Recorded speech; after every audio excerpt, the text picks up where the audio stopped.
Welcome to The Way Home with Laura Smith, the show that brings you wonderful guests, helpful advice, and uplifting stories. The Way Home. Live inspired. Here's your host, Laura Smith.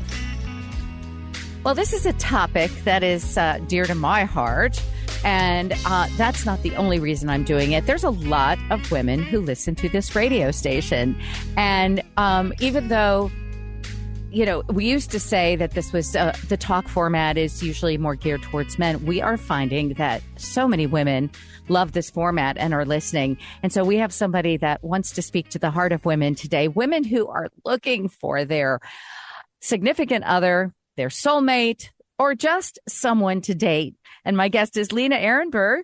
She helps women figure out who to date. And we're so happy to have you on The Way Home today. Thank you for joining us all the way from Los Angeles. Thank you so much, Laura. This is wonderful. I really appreciate all you do for your community. And I'm happy to be able to speak to your audience today. Thank you. Well, it's interesting to me because I know women of every single age that are looking for somebody great to date. And would you say, though, that for the men that are tuned in right now, that if they are single and they are looking for the right one to date, would some of the rules and laws or whatever it is that you're going to enlighten us with, do they work for men as well, do you think? Absolutely. Absolutely. There are definitely principles of dating that I really subscribe to, and it's how I work with all of my clients. And most of my clients talk to me about wanting to learn how to present themselves authentically. And I absolutely think that's a conversation that is worthy for men and for women to talk about. For sure. And so for me, it's an interesting process because I don't have much of a process right now. That's my process.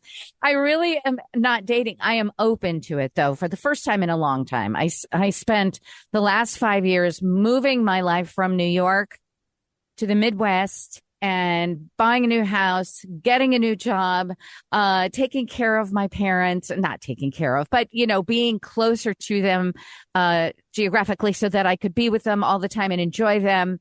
My whole life was really focused on that. But I found myself recently waking up and going, oh, I think I could date. I think I'm ready. And it kind of struck me that it sort of came out of the blue like that, but it did. And then part of me thought, well, where do I even start? And before I say another thing further, I know there's a lot of people who still find people to date online. I am not someone that typically wants to go that route. Are you someone that gives advice for people open to all different scenarios? Absolutely. Absolutely. I will tell you, okay, so I'm in Los Angeles, and there is a lot of conversation around the Los Angeles meet cute, right? How are people actually meeting outside of online? So I will tell you that I have been asked out on dates at the gas station. I have been asked out on dates, on a date by a man I met walking through the parking lot as I was leaving the farmer's market one morning. And here's the ultimate Los Angeles meet cute. I went on a date with a man who asked me out literally in traffic. We were not going at a high speed. I do not want anyone to... No, you were stuck on the freeway in LA. Well, I was stuck on the freeway, exactly. Well, I was actually trying to merge onto a major road, and I was coming from a smaller road, and I did the thing we do, which is I rolled down my window, and I kind of waved to the man in the SUV, and I motioned, "Can I get in front of you?" And he rolled down his window, and he yelled out at me, "Give me your number." And wow. I thought I misunderstood him. I said, "What?" And he said, "Give me your number and I'll let you in ahead of me." And I was like, "What are you going to write it down? What's happening?" He said, "Give me your number." So I was like, okay. So I yelled my number out there, and he stopped so I could, and by the time I got in front of him, he was calling me. No way. And we chatted and we went on a date. That is absolutely outrageous. So something tells me here between the gas station, the farmer's market, and, getting onto the highway, We have all of that here in Northern Indiana, and they do in Greenwich, Connecticut, where the show is also airing. So, it's not something that's just endemic to LA. So we could do that here, but that's so interesting to me. Do you feel that is this something that just kind of started to ramp up for you once you made a declarative decision? I really feel like I want to date now, or is this something that always happens to you and always has? It hasn't always in the past, and it does happen much more frequently over the past few years, I would say. I think that it started to happen when I became open to the possibility. It has started to happen when I'm going to be super honest. There's a lot of conversation out in the world about there are no good men around here, and it's really hard to date in this city, or I'm not in a city, so it's really hard to date here, or, I know everybody in this town, and all of the things. And when I decided that that didn't have to be true for me, and I decided to go out into the world with more of a vacation mindset. Oh, I love that. Because think about what we do on vacation. We are open and we're curious and we're there to have fun. And a lot of us have stopped having fun dating.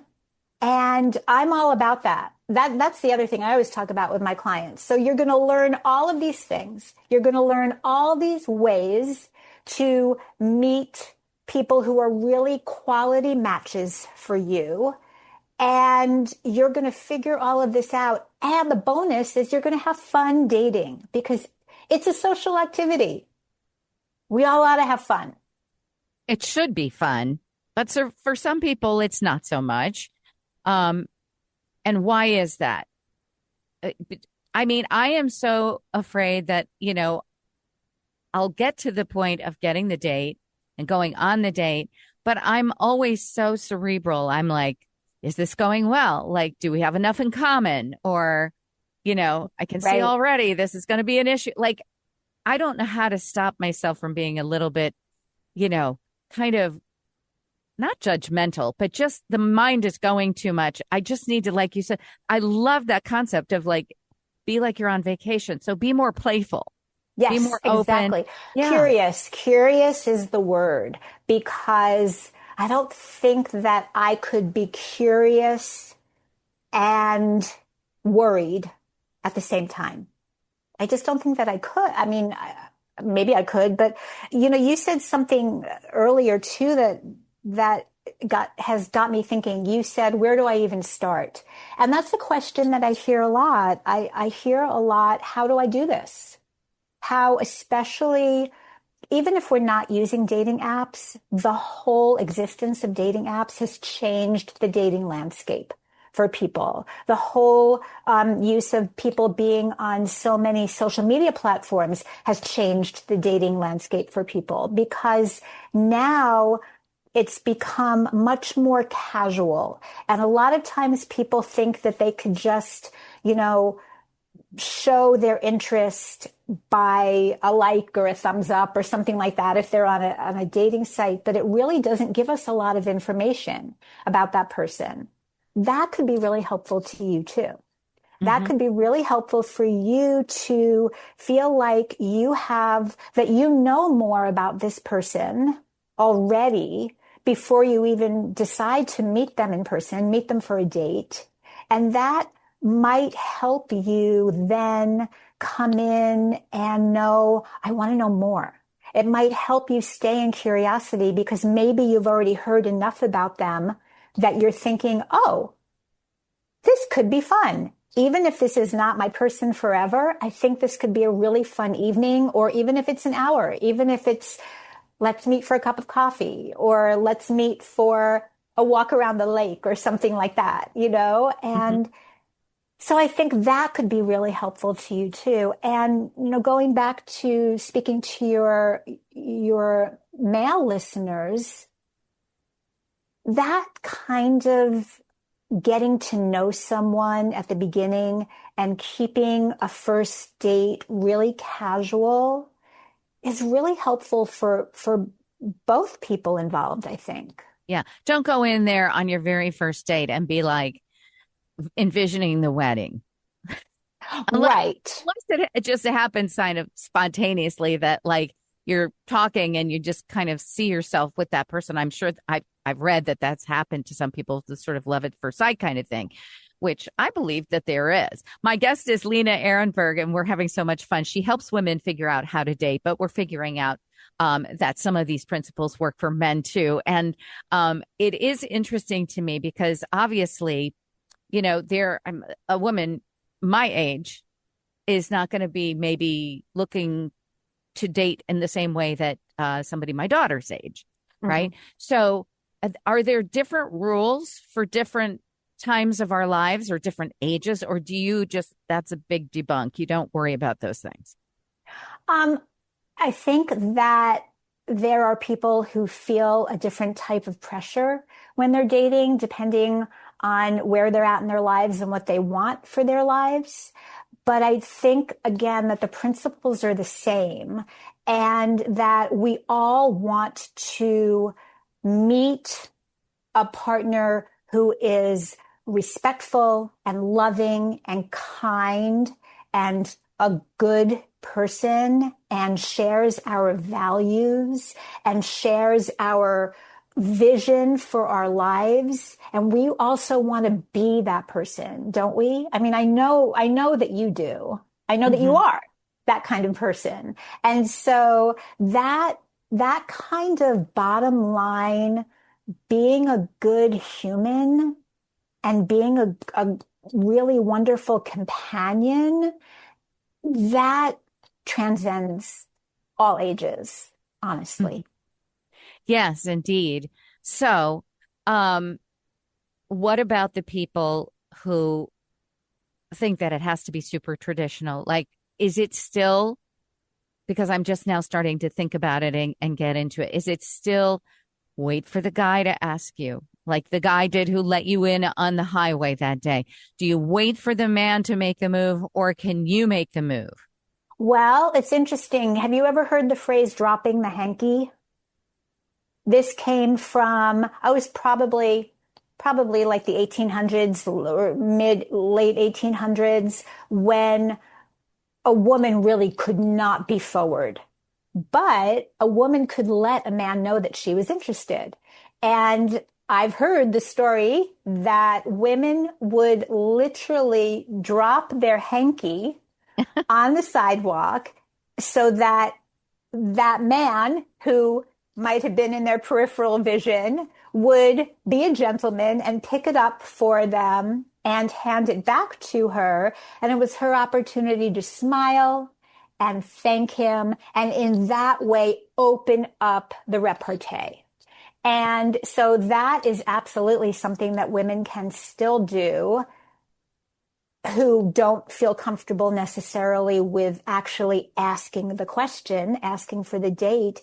And yet, again, going back to apps, because there might be some of your listeners who might be interested in using apps or dating sites, but there are apps that are constructed so that the women need to take the first move and let a man know that she is interested in him.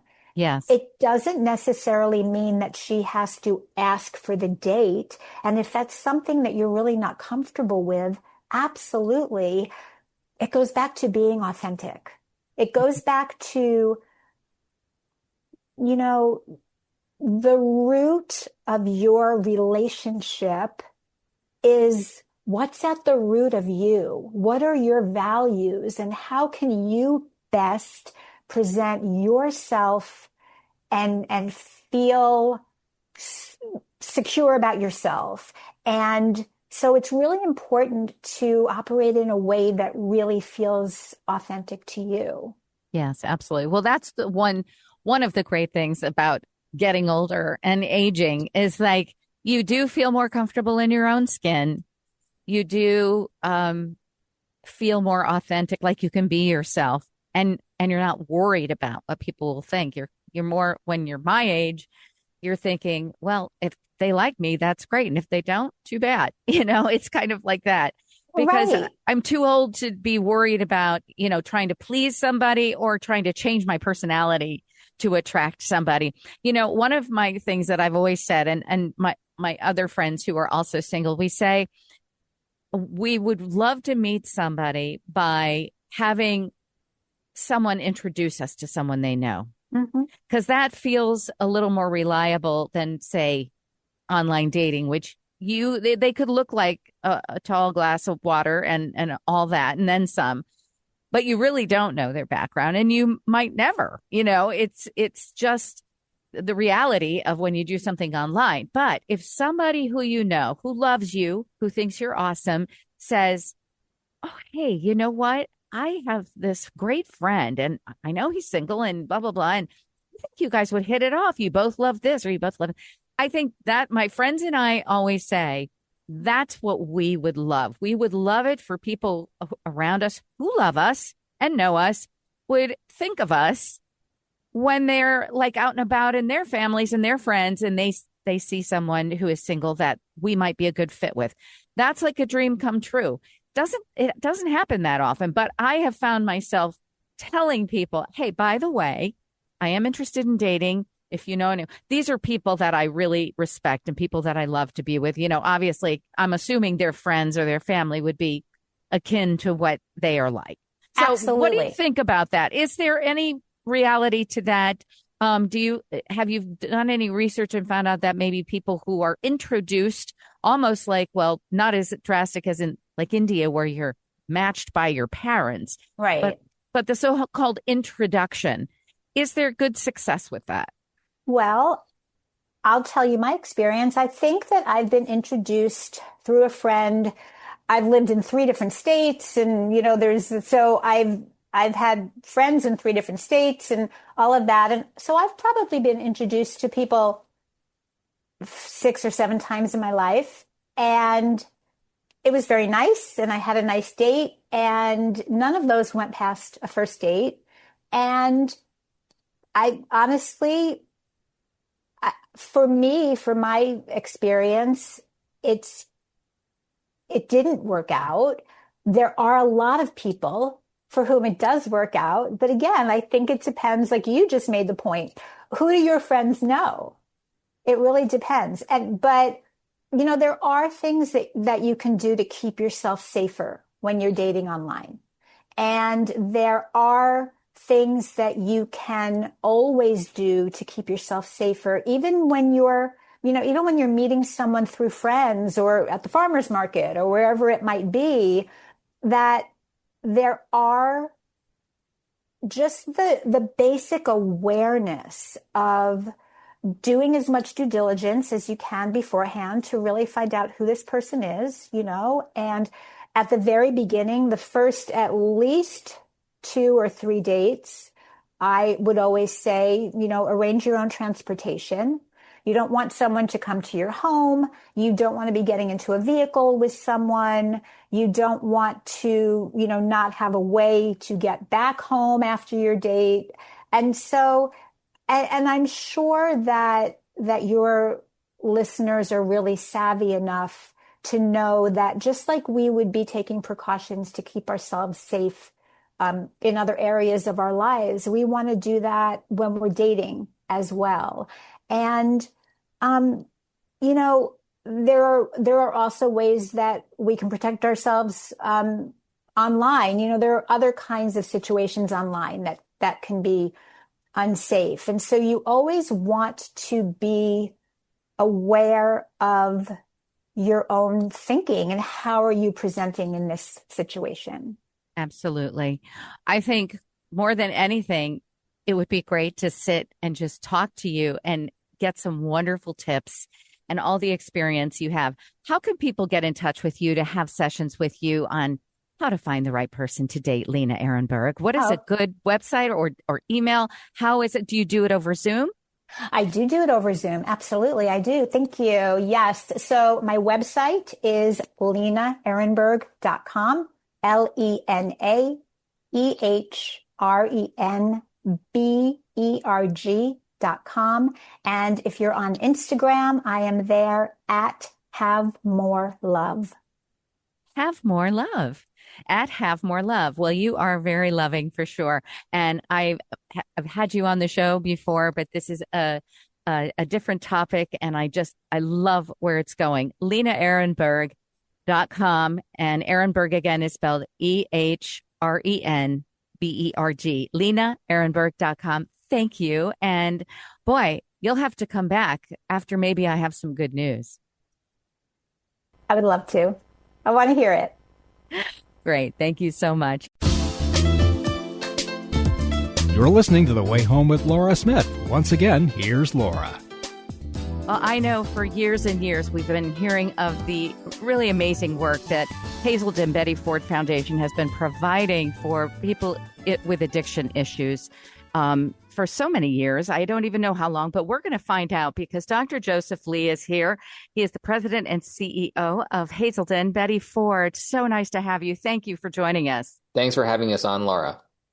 Yes. How long has the Betty Ford Clinic been around? I remember hearing about it even as a child. Yeah, here's a 20-second story.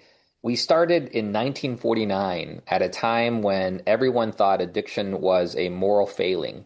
And a group of investors bought a farm that was named after one of the owners named Hazel. So that's how our name came, Hazel's Den. It came from that.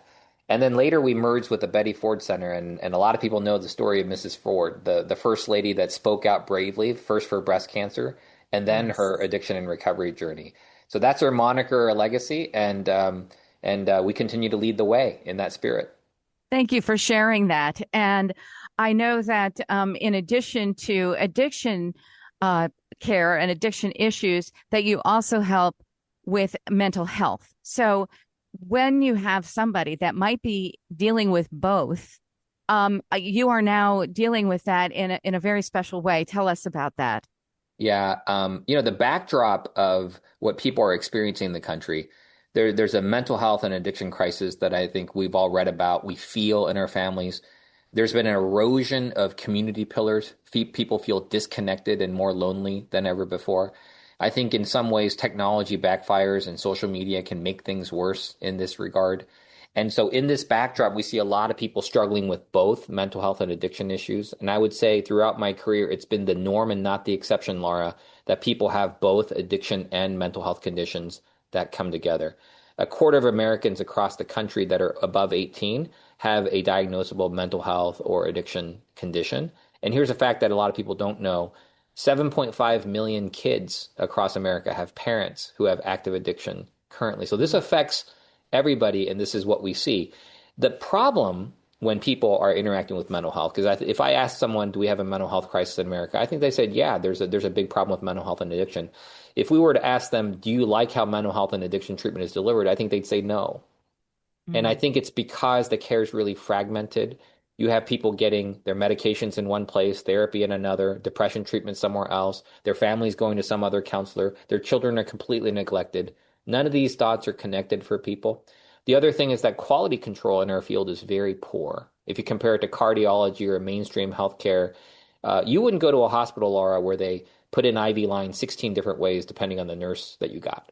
You wouldn't say, good luck at the hospital, hope you get a good nurse. But that's what happens in behavioral health care. So some of what we're doing to treat co-occurring disorders, mental health and addiction together, is to standardize that care and to make sure that quality is top-notch. That's terrific. I have a very dear friend who is interning there while he's getting his PhD, and he says that atmosphere of love and care and the highest professional qualities, he says, is just amazing, and he's learning so much. So you've found this out and how to do this. How long will it take, do you think, for the rest of the world to catch up with this methodology if it's working so well there? Well, I know we live in very distressful times with a lot of uncertainty, but I'd like to, again, go back to our mission. I don't know if the people in 1949 could have imagined that a small farm could have changed the dialogue for addiction and mental health for the entire country. So we shouldn't give up hope. And I think we have to set the standard for people. And so part of what we're doing today is to talk about the services we have. But the other part is really to change the expectation level that people have for behavioral health care. We need to demand more. We need to demand more quality. We need to demand more standardization. And I don't think people who are consuming mental health care really know what questions to ask. And so we want to set the standard. We want to lead the way. And do you have are they on-site locations around the country? I mean, how can someone that may not be anywhere near one of your locations be able to avail themselves of help? Or do you just always have to be recommended and then prescribed to go there? And how is the process for everybody in the country that wants to go? We set up a website called herewithyou.org. It's really simple, herewithyou.org, and you can go there and see all our resources. We're in 9 different states, and we have a multitude of sites. A lot of people think about addiction treatment as residential inpatient care, but we actually have outpatient care. We have virtual services. We have coaching that goes nationwide. We have family services and children's programming. We have training services and consultation services. So wherever you're at, we can meet you where you're at in some way. Oh, that is fantastic to know. Again, the website, herewithyou.org. And we're talking in regards to Hazelden Betty Ford Foundation, a place where this co-occurring, which is a new word for me, I'm learning, co-occurring care with mental health and also addiction. Thank you, Dr. Joseph Lee. Really, we're very grateful because it's just good to know that you're there because people are getting help and their lives are being restored. Thank you for joining us on the way home. Thank you, Laura. Thank you all. And thank you all for listening to The Way Home this week and to my wonderful guests. And may you all have a wonderful week that is safe, that's happy, healthy, and full of lots of miracles as well. I'm Laura Smith. See you next time from The Way Home.